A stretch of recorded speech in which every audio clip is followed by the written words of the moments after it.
Hello, I'm Travis, and today I'm going to introduce you to Chichen Itza. It's the latest game from the Stefan Feld City Collection and Queen Games. In Chichen Itza, we go back to the decline of the Mayan Empire, and creatures have taken over the jungle, forcing the inhabitants to withdraw to the city. And those inhabitants have decided it's time to go out and take the jungle back.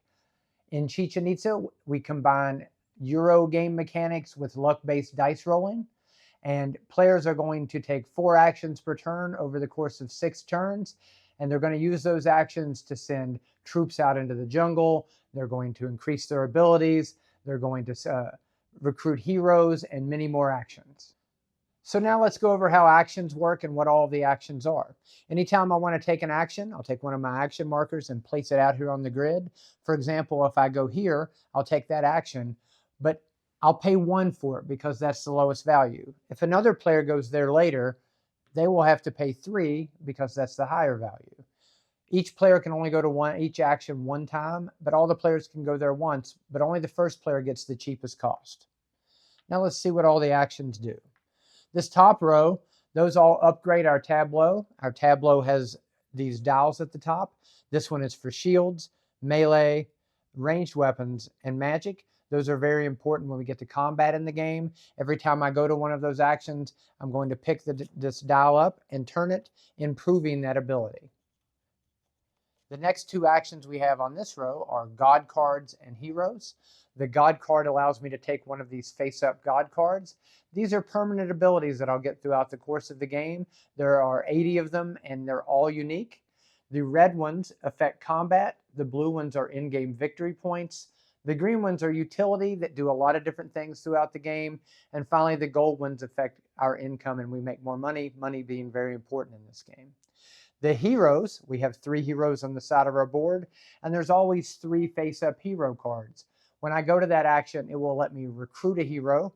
Once I've recruited, I take his ability. Again, I'll have that ability as long as he's active, and I would add him to my other troops on the board. In addition to that, when we get to combat, I'll explain how the hero action will also let me move an army. The next action is to scout. Scout is pretty easy. I take one of my scouts, I put it out on the board, and it's going to let me look at the hidden information there. All the monsters have a value on the bottom that represents their health, how much damage you need to do to defeat them, and also how many victory points they're worth if you did defeat them. I also get to look at any ruin that might be in that space. That's hidden information as well. If we occupy that at the end of the game, it's going to score points. And only I get to look at that. My scout will stay there. I'll roll this die over here, and it's going to give me some bonus of some sort. There's 6 different options. And finally, later when we get to combat, that scout's going to give me a bonus that we'll talk about then. And the last action in that row is ammunition. We get to draw more scrolls. The scrolls are over here. I'll take 3 of them and add them to my tableau with any other scroll cards I may have. And we'll talk about how scrolls work when we get to combat. On the next row, the first action we see is the war action. On our boards, we have 2 tokens. They start out on the green side, which has a dove to indicate peace. But when we take that action, we get to flip both of them over. And this is how we attack other players. Each time I attack another player, I would flip it back to the dove side. If I do that twice, they would both be on dove. And then I would have to go to that action again if I wanted to attack another player again. After war, we have the turn order. On turn order, we are over here. We're going to move our dials up this track. If I move the red one, red would be first. And then if I move the blue one, blue would be first because they're on top of red. In addition to moving up the turn track, we always get a bonus item when we take the turn order action. Next is to recruit troops. When I go here, it's pretty simple. I'm going to take 3 troops from my barracks. I'm going to place them on the board anywhere where I already have existing troops. We always have to respect the limit, which is 5 maximum troops in a group.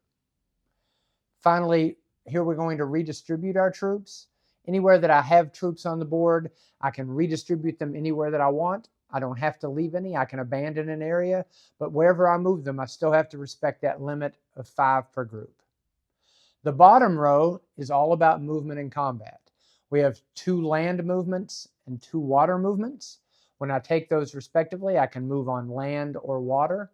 How far I can move is determined by my range dial on how much I've upgraded it. And at the end of my movement, if I end where there's a monster, I would fight that monster. If I end where there's a player, I could fight that player if I have my war token flipped over. If I don't, I would have to withdraw. Finally, the last action we have is the coins action. It doesn't cost anything. There are no limits. Players can go there as many times as they like, and they simply take 3 coins. So now let's talk about how combat works. If I were to take one of those movement actions and move my group out here, then I'm going to engage this monster, the snake, in combat. The way that works, we would first look at the bottom of the dial. That tells us how much health he has, and its points that we get if we defeat him. So combat is done in rounds. The first round we have is the magic phase. On the magic phase, I can choose to spend one of my scrolls or more based upon how much I've upgraded my magic dial to either cast a rock or a fireball at my opponent. The rock hits on a 1 to 4 on rolling the 6-sided die and would do a damage if I hit. The fireball only hits on a 1 to 3, although it has a chance of setting the opponent on fire, and that's represented by you rolling again, and if you roll 1 to 3 again, he would take a second damage. After we finish with the magic, we would go to the ranged attack. The game we start off with 0 bows, but if we've upgraded our ranged dial, then we would get to roll attacks on this ranged round. They all hit on a 1 to 2. So it can go as high as 5, and you would roll all those, but the 1 to 2 is always the range you need to hit. After that, we would move to the melee phase. Melee is over here. We're going to roll a number of dice equal to the troops that we brought in. In this case, I have 3 troops, so I would roll 3. And the number that you need to hit is based on the dial. It starts at a 1, but it can be upgraded as high as a 4. So all of the hits that I roll would damage the monster.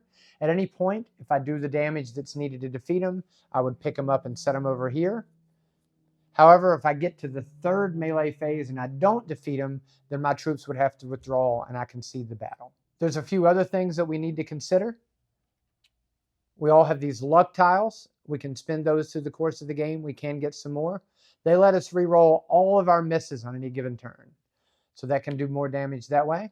In addition to that, we mentioned earlier we can all have a scout bonus. Here you can see I've scouted that area, and every time I do ranged or melee attack, that lets me roll 1 extra die. Finally, all the monsters are very different, and they're going to roll dice at the same time as players, so they're going to be damaging you. When you take damage, you have 2 choices. One of those choices is to remove one of your shields. You get shields at the beginning of the game based upon where you are on that dial. You can lose a shield instead of taking damage, but if you're out of shields, you're going to lose troops. Those troops would go back to your barracks. Most of the monsters fight on the melee phase, and they would roll their dice. Each of the monsters has a white die and a black die. The white die is used during the day, but when the turn order track goes to night, we switch to the black die. The black die does more damage, making the monsters harder to defeat. In addition to melee, some of the monsters fight in the ranged round, some of them fight in the magic round, and several of them do special things. Like the snake will steal coins from you when he hits you. The cat is so fast that it skips the melee and or skips straight to melee, and players don't get to do ranged or magic attacks. And the dragon breathes fire, and every time he hits, he gets to re-roll, so he may re-roll many times and do a lot of damage. So you have to watch out for the dragon. Now let's talk about objectives. During the game, there are some common objectives that all the players can complete. They're located up here. All of the objectives are things we do in the game, like defeat certain monsters, collect gems, or control certain locations. However, they're time-bound. For example, the one at the top has to be completed before the turn order passes the sun, the next one before we pass dusk, and so on. When we complete one of those, we would put one of our troops there to show that we did it, and at the end of the game, we would score points for those. Now let's talk about income. Over here, we can see our income. We start income off by collecting coins. Coins are based upon these barracks, which are located beside our tableau. On the side of these, you can see there are coins. On the back of them are points. Whenever I empty this and take those troops off, I would flip it over, and I would no longer get that during my income. So I'm collecting less money because I have to pay those troops to be on the board. After we do that, we would put 2 troops on the board. They would come out of our barracks and go on the board. Then we would collect resources for the different locations that we control on the board. The temple gives us an idol token. the village gives us 2 coins, and the camp gives us a troop to place on the board. Once we've collected those, we have to pay our heroes. They don't work for us for free. How much we have to pay them is printed on the front of the card. And if we don't pay them, they quit working for us and we lose them. After we pay the heroes, we have the option to turn our idle tokens in for a troop, 2 coins, or 2 scrolls. Finally, during the income phase, we will collect shields based upon how much we've upgraded our shield ability on our tableau. You will take them and put them in a supply, and you can add them to any that you carried over from previous rounds, but you can never exceed the limit of 5. So finally, let's talk about scoring. All scoring in Chichen Itza takes place at the end of the game, so let's go through all the things you score for. If you are in control of a village or a camp, those are going to score you 2 points. Temples will score you 3 points.